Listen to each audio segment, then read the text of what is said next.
তো গাইস, এই ভিডিওটা শুধুমাত্র তাদের জন্য যারা রিয়েলমি, ওপো এবং ওয়ানপ্লাস ফোন ব্যবহার করো। কারণ একটা জিনিস তোমরা লক্ষ্য করবে যে ফোনগুলোতে আমাদের কিন্তু গুগল ডায়লার দেওয়া থাকে। দেন ওই গুগল ডায়লারে যখন আমরা কাউকে কল রেকর্ডিং করতে যাই, তখন কিন্তু গুগল ডায়লারের মধ্যে একটা আওয়াজ আসছে, ঠিক আছে? তখনই সে কিন্তু বুঝে যায় যে তুমি তার কল রেকর্ডিং করছো।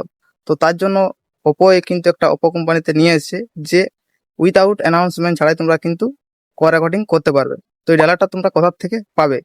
তো চলো তোমাদেরকে প্রসেসটা দেখিয়ে দিচ্ছি।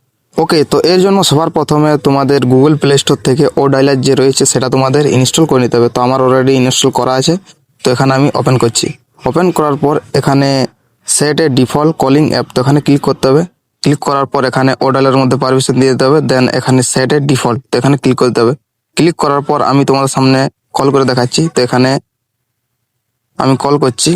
কল করার পর এখন আমি যখন রেকর্ডিং করতে যাব, তো রেকর্ডিং এর উপরে যখন আমি ক্লিক করব, ক্লিক করার সাথে অ্যালাউ করে দেবে। অ্যালাউ করে দেওয়ার পর আমার দেখতে পাচ্ছ ক রেকর্ডিং হচ্ছে। তো আমি যে ক রেকর্ডিং করছি সেটা কিন্তু আমার যে অপোজিট সাইডে রয়েছে সে কিন্তু জানতেই পারবে না যে আমি তার ক রেকর্ডিং করছি, ঠিক আছে? তো এরকমভাবে তুমি কিন্তু খুব সহজেই তার ক রেকর্ডিং করতে পারবে। তো এটা কেউ খারাপ কাজে ব্যবহার করবে না। আর এটা শুধুমাত্র ওপো ওপো ওয়ানপ্লাস এবং রিয়েলমি ফোনের জন্য কিন্তু এটা এসেছে, ঠিক আছে? অফিসিয়ালি কিন্তু এই কল লেটারটা এসেছে।